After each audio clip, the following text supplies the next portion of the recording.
My own son called me construction trash at a $50,000 charity dinner. I'm Jack Sullivan, and for 26 years I thought I was raising a grateful son. What Austin didn't know that night at the Palmer house was that every brick in his mother's real estate empire, every beam supporting his privileged lifestyle, every foundation holding up his world I had built with these calloused hands he was so ashamed of. And in exactly 72 hours those same hands would sign the papers that would take it all away, leaving him with nothing but a $15 McDonald's gift card and a lesson about respect he'd never forget. I didn't say a word that night, didn't raise my voice, just smiled and walked away. Sometimes the quietest response carries the loudest message. If you're watching this, please subscribe and let me know where you're watching from. Because what happened next will show you why you should never ever judge someone by their work clothes. But to understand how a construction worker ended up owning his son's entire world, we need to go back to where it all started. The first time I noticed Austin was ashamed of me was 3 years ago. December 15, 2021, his college graduation party at the Riverside Country Club. I showed up straight from a job site. My 2015 Ford F-150 looked out of place next to the BMWs and Mercedes in the parking lot. I had Sullivan Construction Group magnets on both sides, dented tailgate, work boots caked with concrete dust. Austin's friends were there, trust fund kids with names like Bryce and Tristan. I watched my son introduce everyone to his mother Rebecca, his beautiful successful mother who owned Grant Real Estate Development. Then I walked over. "Dad," Austin said, and I heard it that tone like he was apologizing for my existence. "This is my father. He works in construction. Not he owns a construction company. Not he built half the buildings in Chicago, just he works in construction." Bryce looked at my Timberland work boots, steel toe, worn leather, 15 years of hard use. "Cool," Bryce said, then immediately turned away. But here's what none of them knew. That country club, the one they thought made them so special, I built the East Wing in 2006. The marble floors they were standing on, the crystal chandelier Austin was posing under for photos, my crew installed every piece. I could have mentioned it. Could have told them that the Sullivan Construction Group they'd never heard of had a contract portfolio worth $12 million that year alone. Could have explained that the dented truck outside contained blueprints for projects worth more than their parents' houses. Instead, I congratulated Austin and left early. Rebecca found me in the parking lot. "Jack, you don't have to." "It's fine," I said. "He's young. He'll figure it out." But it wasn't fine. And Austin didn't figure it out. He got worse. The second incident was last summer. Austin brought his girlfriend Madison home. Sweet girl studying architecture at Northwestern. She was fascinated by the renovation we'd done on our Lincoln Park house. "This craftsmanship is incredible," she said, running her hand along the custom crown molding in the dining room. "Who did this work?" "Some contractor," Austin said quickly. "Dad, can you get us some drinks?" I was standing right there. Madison looked confused. "Actually," I said, "I did that crown molding myself and the built-in bookcases in the living room and the kitchen island." Madison's eyes lit up. "Really? The joinery on those cabinets is museum quality. Where did you learn to do work like this?" Austin jumped in. "Dad's always been handy with tools." "Handy with tools?" Like I was some weekend warrior with a Home Depot hobby. "I've been a carpenter for 30 years, I told Madison. Started my company in 1994. Austin's face went red. Later, after Madison left, he cornered me in the garage. "Why do you have to make everything about your job?" I wasn't making anything about anything. She asked a question. "You embarrassed me." "How?" "She thinks we're like working class." I stared at him. "Austin, what do you think built all this?" I gestured around the 3-car garage at the house at the Bentley Bentayga he drove. "Where do you think your mother's money came from?" "Mom's a real estate developer. She's successful." "And who built her first development? Who taught her everything she knows about construction costs and project management?" Austin shrugged. "I don't know. Some partner? Some partner?" "I built Rebecca's first apartment building in 1998 with my own crew, my own equipment, my own reputation as collateral. When she couldn't get traditional financing, I put my company assets on the line. When the bank demanded a guarantor, I signed my name. We were married 2 years later. I'd been building her empire ever since. But to Austin, I was just some contractor his mother had hired. The pattern was clear. At every family gathering, every social event, Austin found ways to minimize my presence. When his country club friends asked about his family, he talked about Rebecca's business success and real estate portfolio. If pressed about his father, he'd say I worked construction. He never said I owned Sullivan Construction Group. Never mentioned that we held contracts with 3 of the largest developers in Chicago. Never explained that the reason his trust fund existed was because his blue-collar father had spent 26 years turning concrete and steel into generational wealth. To Austin, the calloused hands that built his world were a source of shame. The irony was beautiful and painful. Austin bragged about his mother's real estate empire to anyone who'd listen. What he didn't understand was that every property in Rebecca's portfolio bore the mark of Sullivan Construction Group. Every permit, every inspection, every certificate of occupancy had my signature somewhere in the paperwork. I wasn't just Rebecca's husband. I wasn't just Austin's father. I was the invisible foundation of everything Austin thought made him superior to me. But foundations have a way of making themselves known when they shift. And after 3 years of watching my son treat me like hired help, I was ready to shift some things around. By November 2024, Austin's disrespect had evolved from embarrassment to open hostility. And I realized that if I didn't address it soon, I was going to lose more than just my son's respect. I was going to lose my marriage. It started with small demands. Austin would call Rebecca directly when he needed money, deliberately cutting me out of family financial discussions. When we had dinner reservations at nice restaurants, he'd suggest I might be more comfortable somewhere casual. The breaking point came on Thanksgiving weekend. Rebecca was hosting her annual charity board meeting at our house. 23 of Chicago's most influential women, including Victoria Ashworth, who chaired the Palmer House Foundation. These women controlled $40 million in charitable giving annually. Austin arrived early, dressed in his $1,000 Tom Ford suit. I was in the kitchen helping Rebecca's catering team set up work clothes because I'd been fixing a loose railing on the back deck. "Dad," Austin's voice was sharp. "What are you doing helping your mother? You can't be here looking like that." Rebecca appeared in the doorway. "Austin, what's wrong?" "He's going to embarrass you in front of the board. Look at him." I was wearing jeans and a Sullivan construction polo shirt. Clean clothes but clearly work attire. "Jack," Rebecca said carefully. "Maybe you could change into something more formal." I looked at my wife of 24 years, the woman I'd built an empire with, and I saw something in her eyes I'd never seen before. Embarrassment. She was embarrassed of me. Austin pressed his advantage. "Better yet, Dad, why don't you just go out for a while? Come back after the meeting's over." "This is my house," I said quietly. "Actually," Austin said, his tone was ice cold. "It's Mom's house. Her name's on the deed. Her company paid for it. You just live here." The room went silent. Even the catering staff stopped moving. Rebecca should have defended me. Should have reminded Austin that everything she owned existed because of partnerships we'd built together. Should have mentioned that the deed might be in her name, but the construction loans that built this house were guaranteed by Sullivan Construction Group. Instead she said, "Jack, maybe it would be easier if you gave us some space today." I left my own house, drove around Lincoln Park for 3 hours while my son hosted my wife's charity board in the dining room I'd renovated with my own hands. When I came back, Austin was waiting. "We need to talk," he said. "This can't keep happening." "What can't keep happening?" "You making things awkward. Mom's trying to build something important here. The charity work, the social connections, it all matters for her business. And I don't fit in that world. Not when you act like you belong there." The words hit like a physical blow. "Act like I belong." "Dad, I'm trying to help you understand. These people, they judge everything. What you wear, what you drive, what you do for work. When they see you, they make assumptions about Mom." "What kind of assumptions?" Austin hesitated, then decided to be cruel. "That she married down." I stared at him. This kid I'd raised, who'd never wanted for anything, who'd gone to private school and college without a single student loan because I'd worked 60-hour weeks to pay the tuition. "You think I married down? I think you don't understand what Mom's accomplished. She's worth $120 million. She sits on 6 corporate boards. She could be with any man she wanted. And she chose me." "Yeah, well, that was a long time ago." The implication was clear. Rebecca had outgrown me. Austin was embarrassed by me. And if I wanted to keep my marriage intact, I needed to make myself smaller, stay in the background at social events, skip the charity galas, let Rebecca handle all the high-profile business meetings, basically act like the hired help that Austin already thought I was. The stakes were real. Rebecca was pulling away. I could feel it in the way she'd stopped asking my opinion on business decisions. The way she'd started taking separate cars to social events. The way she'd begun introducing herself as Rebecca Grant Sullivan instead of just Rebecca Sullivan.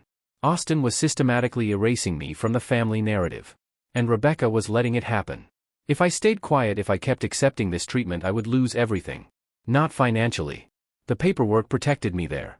But emotionally, socially, as a husband and father, I would become exactly what Austin thought I was. Invisible help in a house I didn't belong in. But Austin had made one critical error in his campaign to diminish me. He'd assumed that because I didn't fight back, I couldn't fight back. He was about to learn the difference between quiet strength and actual weakness. The confrontation started over Rebecca's birthday party, December 10th. Rebecca was turning 48. Austin had organized what he called an intimate gathering. 30 people, catered by Alinea, $25,000 budget. I found out about the party from the invoice. Austin, I said, finding him in the living room with his laptop. We need to discuss this party. What about it? The guest list. I don't see my brother Danny or his wife. They wouldn't fit the vibe. What vibe? It's an upscale event, Dad. Danny was a plumber. His wife Sarah taught elementary school. Salt of the earth people who'd known Rebecca since before she had money. They're family. They're not Mom's crowd. What's Mom's crowd? Austin sighed like he was explaining something to a child. Successful people, business owners, people who matter. Danny owns his own plumbing company. It's not the same thing. Why? Because he shows up places with pipe grease under his fingernails. I looked down at my hands, calloused, scarred, honest hands like me. I didn't say that. You didn't have to. Austin closed his laptop. Dad, can we just get through Mom's party without making it about you? I'm not making anything about me. I'm asking why my brother isn't invited. Because it's embarrassing. What's embarrassing? Having blue-collar relatives when you're trying to build relationships with people like Victoria Ashworth. Victoria Ashworth, Palmer House Foundation chairwoman, old money, Chicago. Austin was obsessed with impressing her. What does Victoria Ashworth have to do with your mother's birthday? She controls $40 million in charitable funding. Mom wants to partner with her foundation. So we can't look like what? Austin stood up like we're pretending to be something we're not. What are we pretending to be? Sophisticated, elite, high class. And what are we really? Long pause. You know what you are, Dad. Say it. Working class. And that's bad. It's limiting. I felt something shift inside me. A door closing. Austin, who do you think built this house?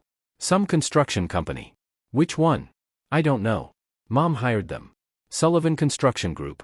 Austin blinked. So that's my company. Your company? I own Sullivan Construction Group. Austin's confidence wavered for just a second. You work for a construction company. I founded it in 1994, 30 years ago. That's not Mom never said. What did Mom never say? Austin was quiet. Ask her, I said.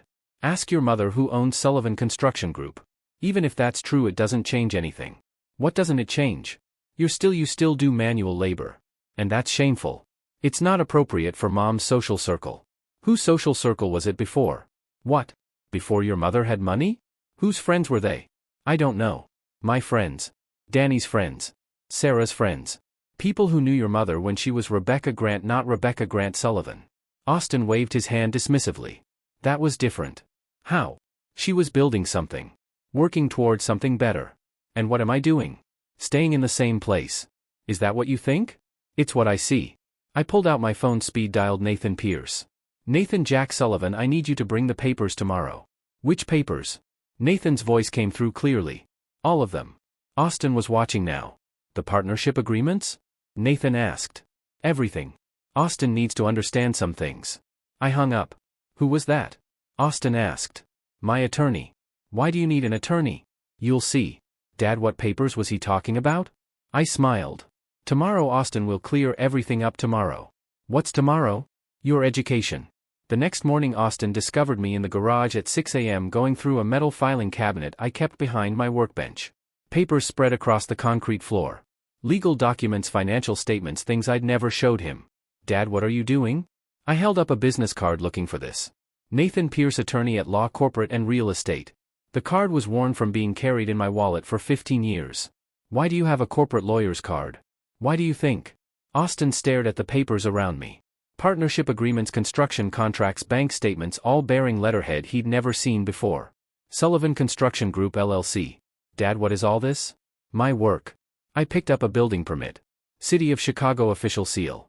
Project address 1247 North Lake Shore Drive. The first apartment building Rebecca ever developed. Austin leaned closer. That's Mom's first project. Yep. Why do you have the permit? I pointed to the signature line. General contractor Sullivan Construction Group. Authorized representative Jack Sullivan. Austin's face went pale. You built Mom's building. I built all of Mom's buildings. I pulled out another permit, 3421 West Fullerton, then another 891 North Michigan. Property after property, all bearing the same signature. How many? 23 properties, everyone in your mother's portfolio. Austin sat down on an overturned paint bucket. Your partners? Read the paperwork. He picked up a partnership agreement dated April 3, 1998. Grant Sullivan Development LLC. Two signatures at the bottom, Rebecca Grant and Jack Sullivan. This says you own 78%. Correct. Of Mom's company. Our company. Austin's hands were shaking. But Mom's worth $120 million. We're worth $120 million. The trust fund comes from profits we earn together. I watched my son's worldview crumble in real time. Everything he thought he knew about our family's wealth, everything he'd used to justify looking down on me, was built on a fundamental misunderstanding. Austin's phone buzzed. Text message. He glanced at it and his face went even whiter. What? I asked. Victoria Ashworth just confirmed for Mom's party tonight. Good for your mother. Dad, you can't. If she finds out you're just a construction worker. I'm not just a construction worker. But you look like one. I gestured to my work clothes. These are the clothes of a man who knows how to use his hands. Victoria Ashworth inherited her money from her grandfather's steel fortune. I earned mine with concrete and sweat. She won't understand that. Maybe it's time she learned. Austin stood up quickly. Dad, please. Whatever you're planning, don't. What am I planning? I don't know, but you're acting weird. All these papers, the lawyer, this conversation about ownership. I'm not acting weird. I'm acting informed. What does that mean? It means for 26 years I've let you believe things that aren't true. Tonight at your mother's party we're going to correct those misunderstandings. How? You'll see. Austin was panicking now. Dad, I'm sorry, okay, about what I said yesterday about being embarrassing. I didn't mean it. Yes, you did. I was angry. You were honest. I started gathering up the papers. Partnership agreements, construction contracts, property deeds, bank statements showing account balances that would shock anyone who thought I was just a hired hand. Dad, where are you going with those? To get dressed for a party. You're coming tonight. It's my wife's birthday party in my house to celebrate the success of our company. Of course I'm coming. But Victoria Ashworth will be there. I'm counting on it. I headed toward the house, arms full of papers that would change everything. Dad, wait. I turned back. Austin was standing in the garage surrounded by 26 years of evidence that his construction worker father was actually the majority owner of everything he'd been taught to worship. What are you going to do? Whatever needs doing. Rebecca's birthday party was flawless. Austin had hired the best of everything: ice sculptures, string quartet waiters in white gloves circulating with champagne that cost more per bottle than most people make in a day. I arrived fashionably late wearing my best suit, navy blue, tailored, expensive, the kind of outfit that Austin couldn't critique even if he wanted to. But he still looked nervous when I walked into our living room. Dad, you came. Told you I would. Rebecca was holding court near the fireplace wearing a dress that cost more than my truck. She looked beautiful. She also looked surprised to see me. Jack, I didn't know you were planning to attend. It's your birthday. I know, but you usually what? Usually prefer quiet evenings. Victoria Ashworth was standing 3 feet away listening. Tall, silver-haired diamonds that could fund a small country. She extended her hand. You must be Rebecca's husband. Victoria Ashworth. Jack Sullivan. Pleasure. Rebecca speaks of you often. I doubted that, but I smiled. All good things, I hope. She mentioned you work in construction. I do. Austin appeared at my elbow like a nervous handler. Dad, can I get you something to drink? I'm fine. Victoria continued. How fascinating. What type of construction? Commercial development, mostly apartment buildings, office complexes for local developers, among others. Austin was practically vibrating with anxiety. He knew this conversation was dangerous but couldn't figure out how to stop it. Rebecca's done so well with her real estate ventures, Victoria said. Such impressive properties in her portfolio. Yes, they are impressive. I'm particularly fond of the Lakeshore Drive building. The craftsmanship is exceptional. Thank you. Victoria tilted her head. Thank you. I built it. Austin made a choking sound. Victoria looked confused. I'm sorry you built it. Sullivan Construction Group, my company. We were the general contractor. How wonderful. So you worked on Rebecca's first project. I worked on all of Rebecca's projects.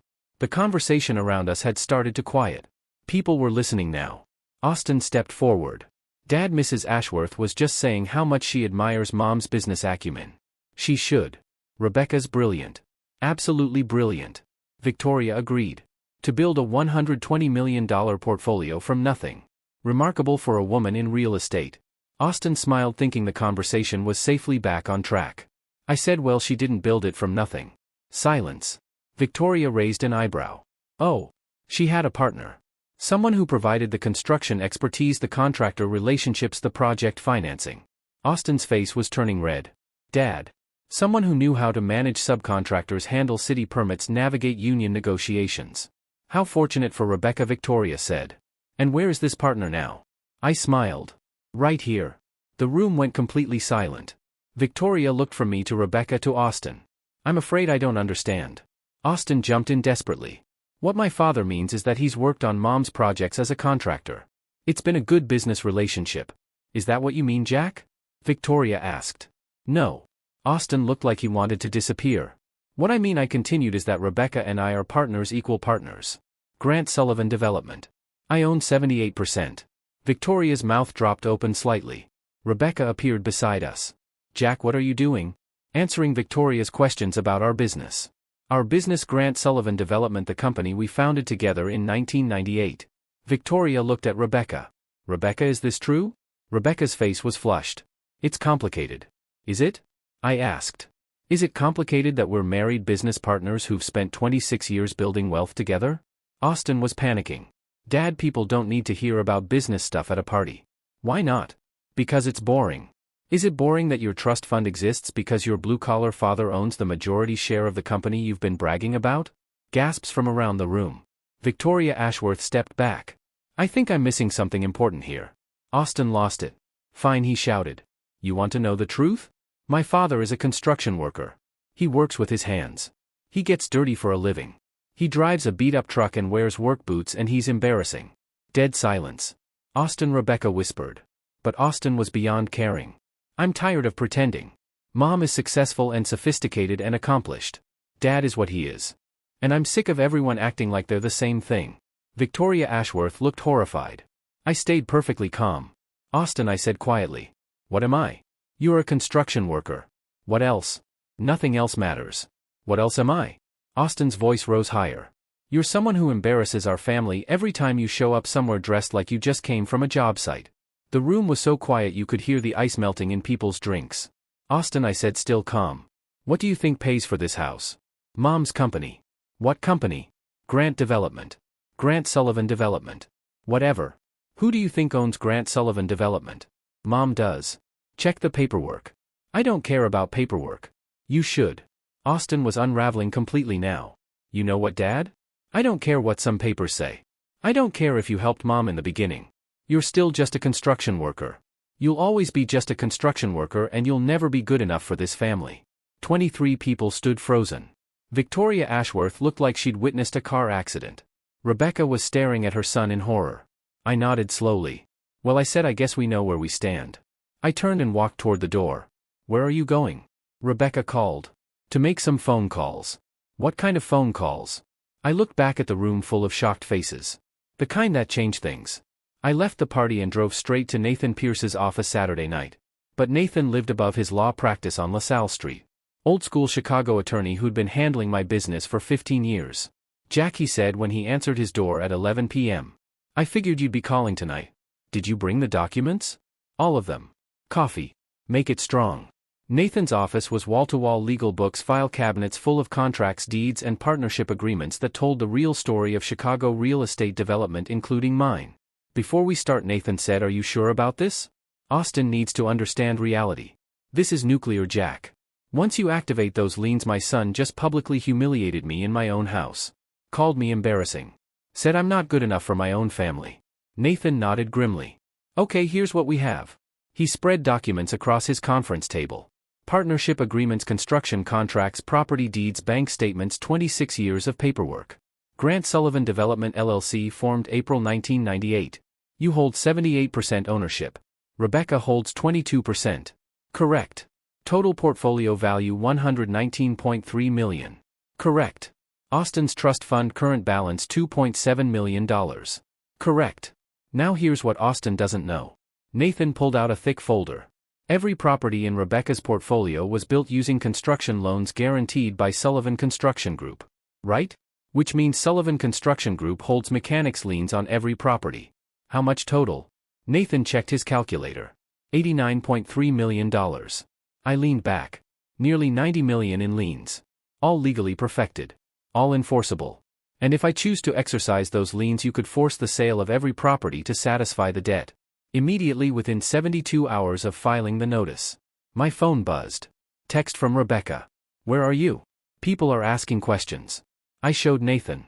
Your wife doesn't know about the liens, does she? Rebecca knows I'm her business partner. She doesn't know I hold the power to dissolve the partnership. Nathan whistled. Jack, this would destroy her. Austin destroyed something tonight too. My phone rang. Rebecca, Jack, you need to come home. Why? Victoria Ashworth is still here. She's asking questions about our business structure. Let her ask. She's concerned about the partnership arrangement.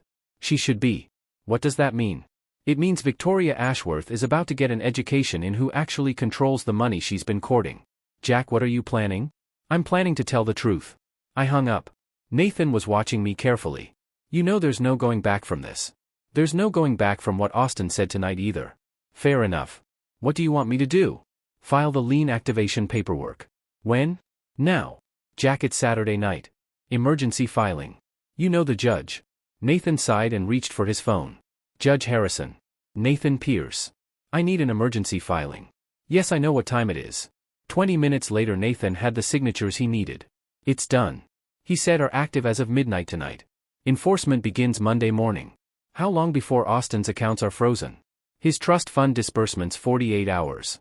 And the property's 72 hours to satisfy the debt or face forced sale. I stood up. Then I guess we better head back to the party. You're coming with me. Jack, I don't think Victoria Ashworth wants to know about business structures. You're going to explain them to her. We drove back to Lincoln Park in Nathan's Mercedes.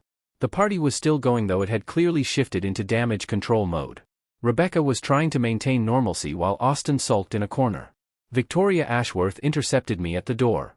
Jack, I'm glad you're back. I think there's been some confusion tonight. No confusion. Austin was very clear. Perhaps we could discuss this privately. I'd prefer to discuss it publicly since my son chose to humiliate me publicly. Jack, Rebecca appeared. Victoria and I were just talking about the foundation partnership opportunity. Were you? Yes, and I think there might be some misunderstanding about our business arrangement. Nathan stepped forward. Mrs. Grant Sullivan, Mrs. Ashworth, I'm Nathan Pierce, corporate counsel for Sullivan Construction Group. Victoria's eyebrows shot up. Corporate counsel? Nathan opened his briefcase. Perhaps I can clear up any confusion about the business structure. The remaining party guests were openly staring now. This is the original partnership agreement for Grant Sullivan Development. Nathan held up the document filed with the state of Illinois in April 1998. Austin emerged from his corner. What's happening? Your education, I said. Nathan continued. The partnership structure is quite clear.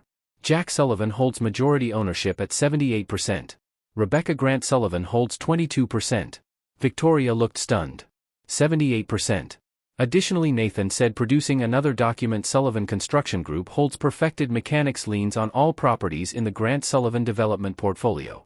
What does that mean? Victoria asked. Nathan smiled. It means Jack Sullivan doesn't just own the majority of the company. He holds legal claim to every property the company owns. Austin's face went white. What? Total value of liens $89.3 million. Victoria Ashworth sat down heavily in the nearest chair. Rebecca stared at Nathan. What liens, Jack? What is he talking about? Construction loans, I said simply. Every property we built together was financed through construction loans guaranteed by my company.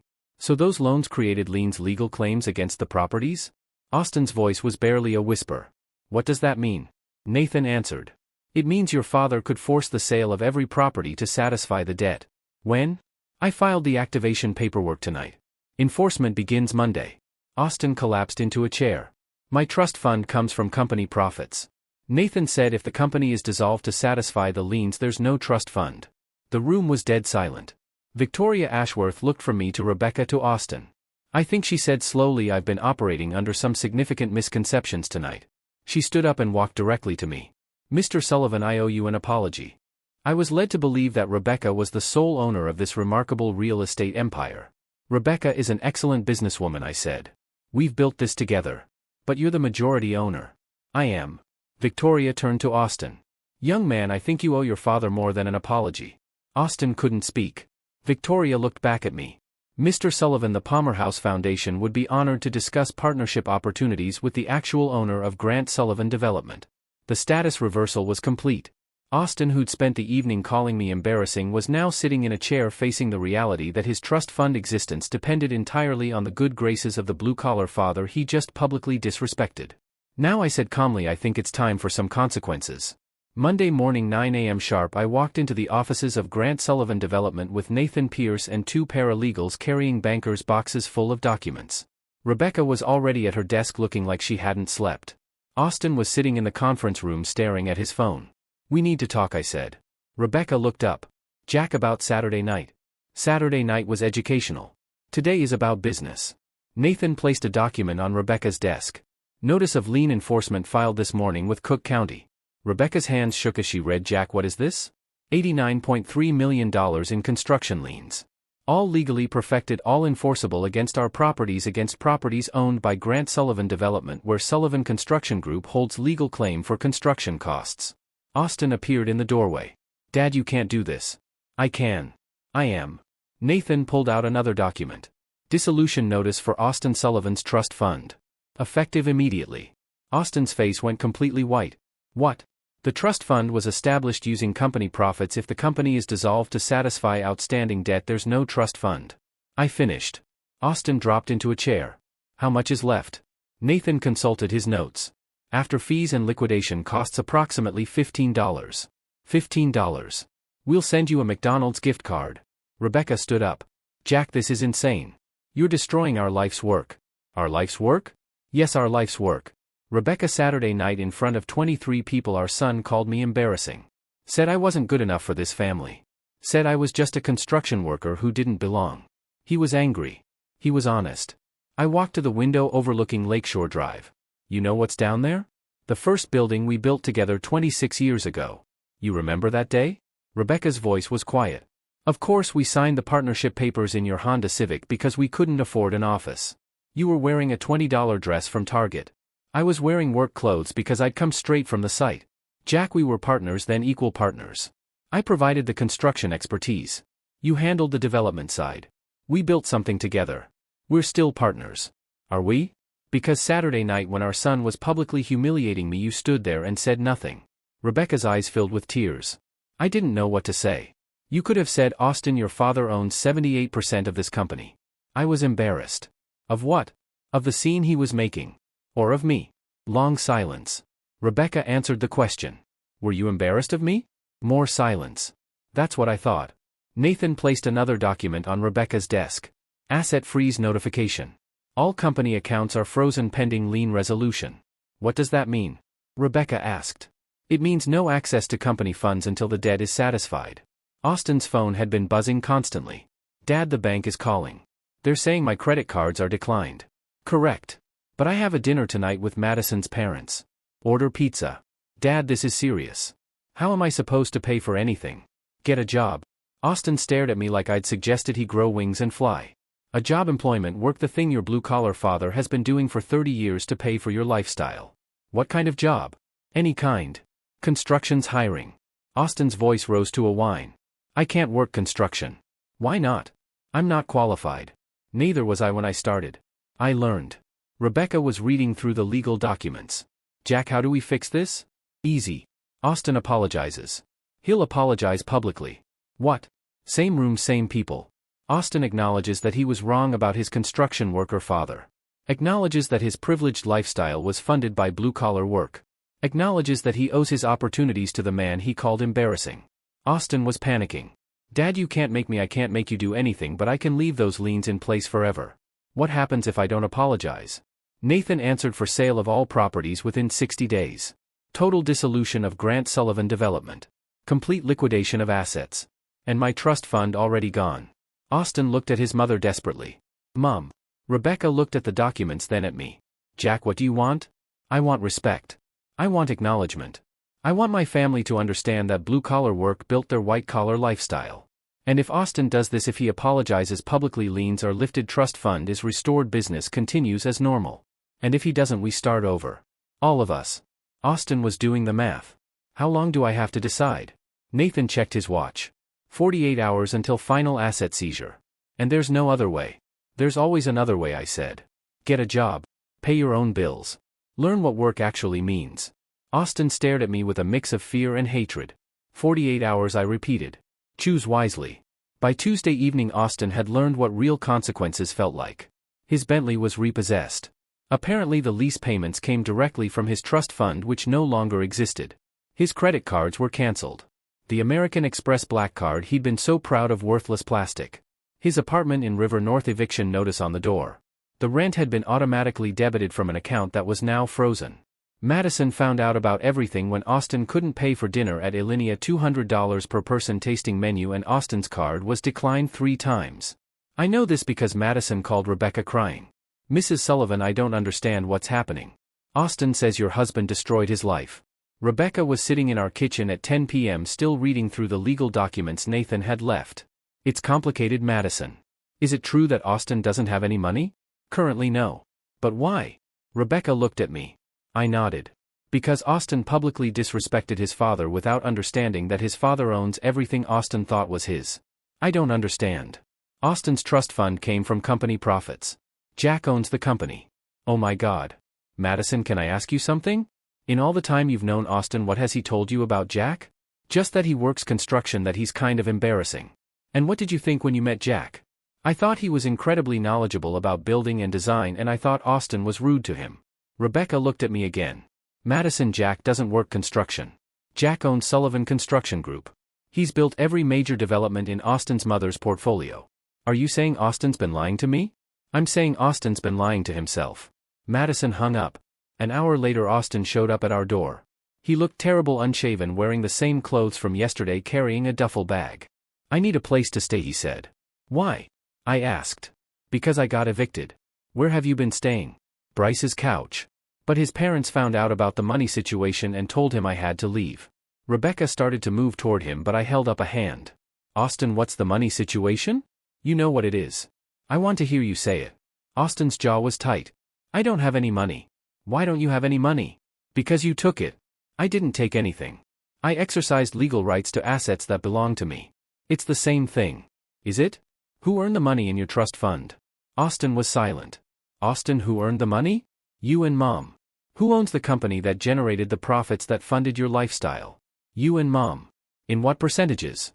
Long pause. "You own most of it." "How much is most?" 78%. "So when you called me a construction worker who embarrasses the family, what were you actually saying?" Austin's voice was barely audible. "That the man who pays for everything embarrasses me, and how does that make you sound?" Longer pause. "Ungrateful." Rebecca was watching this exchange with growing understanding. "Austin," she said, "sit down." He collapsed into a kitchen chair. "I need to tell you something about your father and me. About how all this started." She looked at me. I nodded. "In 1998 I was 24 years old. I had a college degree in business and big dreams about real estate development. I also had no money, no connections, and no idea how construction actually worked." Austin was listening. "I met your father at a coffee shop on Halstead. He was reading blueprints for a project his company was bidding on. I asked him about it, and he spent 2 hours explaining construction financing, project management, and contractor relationships. Okay. 3 weeks later I had an idea for my first development project, a small apartment building. I needed a construction partner who could handle the building side while I handled the development side." "So you hired Dad's company?" "No, I asked your father to be my business partner." Austin looked confused. "But you're the successful one." "Austin, who do you think taught me everything I know about real estate development?" "You learned it in college." "College taught me theory. Your father taught me reality." I watched Austin process this. "Every deal I've ever negotiated, every contractor relationship I've built, every project timeline I've managed, your father taught me how to do all of it. But you're the one with the business degree. And your father is the one with 30 years of experience building things that people actually live and work in." Austin looked from Rebecca to me. "So you're saying he's not just a construction worker?" "Austin," Rebecca said patiently, "your father owns the construction company. He's the CEO of Sullivan Construction Group. But he dresses like a worker because he works. He's on job sites every day solving problems, managing crews, ensuring quality. He doesn't sit in an office wearing suits. That's embarrassing." Rebecca's voice got sharp. "What's embarrassing?" "Having a father who gets his hands dirty." "Austin, look at your hands." Austin held up his hands, soft, manicured, no calluses, no scars, no evidence of any kind of work. "Now look at your father's hands." I held up my hands, calloused, scarred, marked by 30 years of honest work. "Which hands built the life you've been living?" Austin stared at our hands. "Austin," Rebecca continued, "every comfort you've ever known, every opportunity you've ever had, every dollar you've ever spent, it came from your father's work. But I thought it came from your success." "My success came from partnership with your father." Austin looked around our kitchen, custom cabinets, granite countertops, high-end appliances. "Did Dad build this kitchen?" "With his own hands." Austin was finally beginning to understand. "The trust fund," he said quietly. "It really comes from his work. Our work, but yes, ultimately from his expertise in labor." Austin looked at me. Dad, I'm sorry. For what specifically? For calling you embarrassing? What else? For being ashamed of your job? What else? For not understanding that you own the company? What else? Long pause. For being ungrateful for everything you've given me. I nodded. Better. So what happens now? That depends. On what? On whether you're ready to learn what work actually means. Wednesday morning, 6 a.m. I was in the garage when Austin appeared in the doorway. He was wearing jeans and a t-shirt instead of his usual designer clothes. Dad. Yeah. Can I work for you? I looked up from the blueprints I was reviewing. Doing what? Whatever you need. I want to learn the business. You sure about that?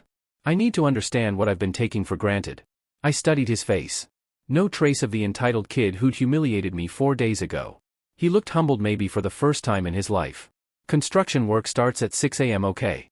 You'll be carrying materials, cleaning up job sites, taking orders from foremen who've been doing this since before you were born. Okay? You'll get dirty, your hands will get cut up, your back will hurt, and you'll earn minimum wage until you prove you can actually contribute. I understand. Do you? Austin nodded. I understand that I've never actually worked for anything in my life. That afternoon I took Austin to the Sullivan Construction Group office on West Lake Street. Nothing fancy, concrete floors, metal desks, walls covered with project photos and safety charts. This is where I started 30 years ago, I said. One desk, one phone, one truck. Austin looked around. It's not what I expected. What did you expect? Something more corporate. Austin, we build things. We don't need corporate offices. We need good tools and reliable trucks. I introduced him to the crew chiefs, the project managers, the estimators, guys named Danny and Mike and Steve who'd been with the company for decades. Men who knew their trades, respected their work, and had no patience for entitled kids. This is my son Austin, I told them. He's going to be learning the business from the ground up. Danny Kowalski, my longest tenured foreman, looked Austin up and down. You ever worked construction? No, sir. You afraid of heights? I don't think so. You afraid of hard work? Austin hesitated. I'm about to find out. Danny smiled. Fair enough. You start Monday. Bring work boots and gloves. Real ones, not fashion ones. That evening at dinner, Rebecca asked Austin about his day. It was educational, he said. Did you know Dad employs 43 people? I did. And that Sullivan Construction Group has contracts worth $18 million this year alone? I did. And that Danny Kowalski has been with the company for 22 years because Dad helped him buy his house when he couldn't get a bank loan. Rebecca smiled. I know all of this, Austin. The question is, why didn't you? Because I never asked. Austin turned to me. Dad, can I ask you something? Sure. Why didn't you ever tell me about owning the company, about being Mom's business partner, about any of it? I thought about that because I wanted you to judge me based on my character, not my bank account. But you let me think you were just an employee. You assumed I was just an employee. There's a difference. But you could have corrected me. I could have, but I wanted to see if you'd respect me for who I am, not what I own. Austin looked down at his plate. And I failed that test. You did for 3 years. What would you have done if I'd never figured it out? Eventually I would have let you make your own way in the world. No trust fund, no family connections, no safety net, just your college degree and whatever work ethic you could develop. You would have cut me off. Austin, I did cut you off. The trust fund is gone. Austin's eyes widened permanently. That depends on what? On whether you can earn it back. I pulled out a document Nathan had prepared. New trust fund agreement. You can qualify for reinstatement by working for Sullivan Construction Group for 2 years full-time, proving you understand the value of work. 2 years. 2 years of learning how money is actually made. 2 years of understanding what it means to build something with your hands. 2 years of earning the respect of people like Danny Kowalski. Austin read through the agreement. What if I can't do it? What if I'm not cut out for construction work? Then you'll find something else you are cut out for, but you'll do it on your own without family money. And if I complete the 2 years trust fund restored. Plus you'll own 5% of Sullivan Construction Group. Austin looked up sharply. Really? Really? But you'll have earned it. Rebecca was smiling. Austin, what do you think? Austin looked at both of us. I think I've been an entitled brat who never understood how lucky I was. And now I want to learn. I want to understand what Dad's been trying to teach me my whole life. I reached across the table and shook his hand. Welcome to the real world, son. 2 weeks later I got a text from Danny Kowalski. Kid's got potential. Showed up early every day. Didn't complain once about the grunt work and asked good questions about the trade. You raised him right, Jack. Just took him a while to figure it out. The lesson Austin learned wasn't just about money or work or family respect. It was about understanding that dignity comes from contribution, not inheritance. That respect is earned through character, not status. and that the people you look down on might just be the foundation everything else is built on. Sometimes the hardest lessons are the most valuable ones. And sometimes it takes losing everything to understand what you actually had. If you're watching this because you've been underestimated by people who should know better, remember, quiet power is still power. And foundations have a way of making themselves known when the structure starts to shake. What's your story? Let me know in the comments where you're watching from and whether you've ever had to teach someone to respect what they've been taking for granted.